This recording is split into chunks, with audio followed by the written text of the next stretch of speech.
levels on the materials that I'll be using that day, right? I just want to lift this guy up. I want to make sure I've got plenty of paint in here.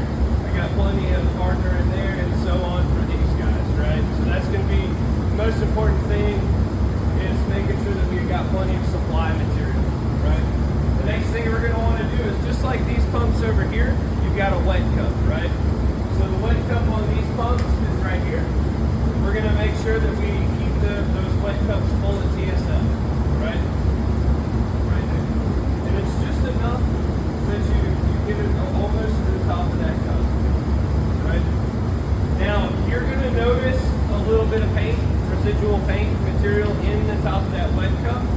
A little bit of paint in the system, in that wet cup is okay. A lot of paint in that system is not okay, and it's going to let you know that the throat seal has gone out, right?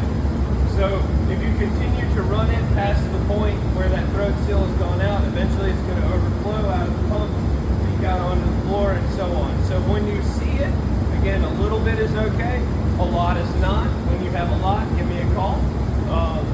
We'll either ship this to us or ship you guys parts. You can rebuild your pumps, however y'all want to handle that in the future, right? So that's going to be your indicator for that. This one is your catalyst pump. It is a sealed pump, so it has got a diaphragm up here that is completely sealed. There's no TSL in this one, right? So you don't have to worry about that one as far as that goes. So that's your morning routine. You're coming in, you're checking to make sure you got plenty of material, you're checking to make sure your throat seals are good. I would suggest, if you're using this material the most, or so on or so forth, about a week of use, let's go ahead and check these. These are your inline filters, right? So about once a week, every other week, you'll figure it out. Start out at once a week, and then if it's disgusting by the end of 1 week, then keep doing it at 1 week. If it takes 2 weeks, then it takes 2 weeks, but I don't really want to go too much further out than a month, okay? So at minimum once a month, I'm gonna want to be checking those, cleaning them. They're metal strainers, so just throw it in your ultrasonic, hit it with a brush, and that'll clean that. Now, if you're seeing big holes in the mesh of it, throw it away, replace it, right?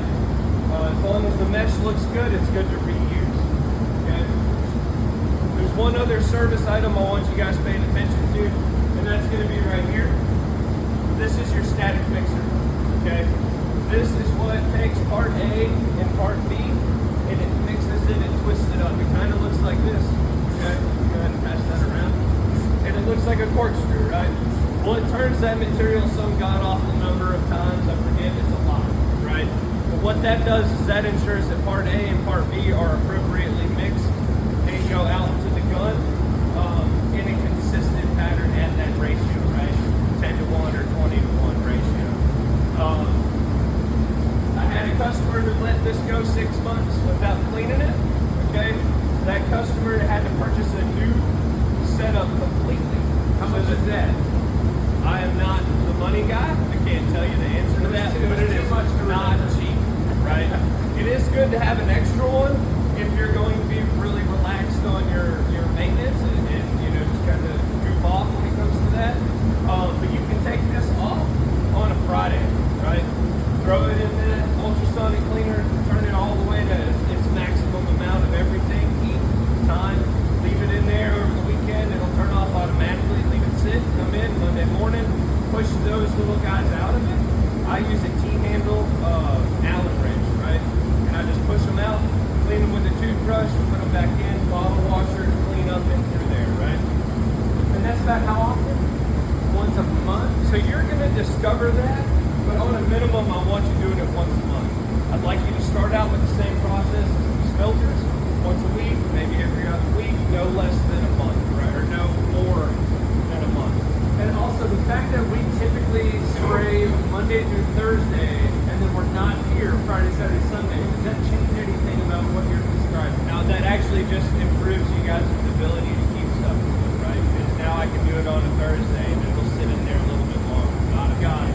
Okay. Now if I am going to be on an extended shutdown, right?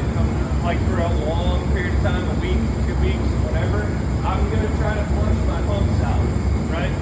So I'll empty my material from here, I'll put solvent in here, and then we'll go through the process opening it up right below that filter and putting the solvent in there. It's just on a longevity situation, right? But that process that I did over here, don't do that. Okay, we're just gonna flush the pumps, we're gonna remove it from the pumps, we're gonna put it back in. And again, that's only over a long weekend, right?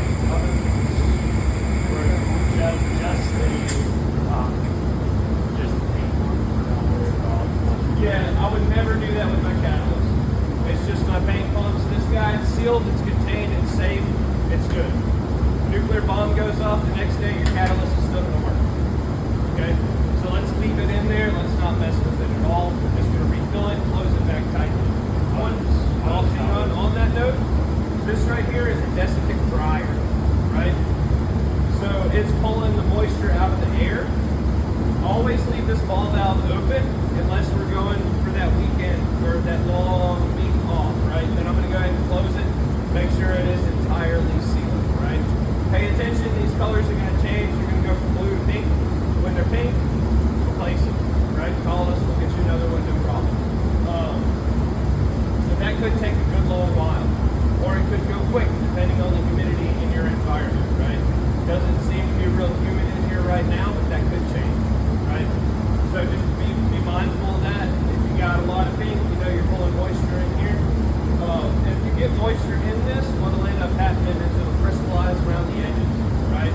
Those crystals are going to start falling down, and they're going to clog this machine up, right? So we always want to keep that sealed, keep this purple, blue, right? When it goes pink, again, change it out.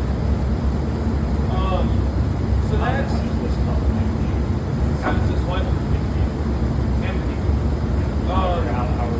So there's a few ways to do that. You can either A, run the material out of here, right, into a bucket, and then replace it that way. Or you can B, take it from down here, which I don't suggest, right? But this is a ball valve and that is a swivel. So that means you can close the ball valve and then go and remove the swivel and come out of the bottom. But that really only works if this is elevated enough to get a bucket to it, right? So the way I would empty that out would be to come here and go into a bucket, right?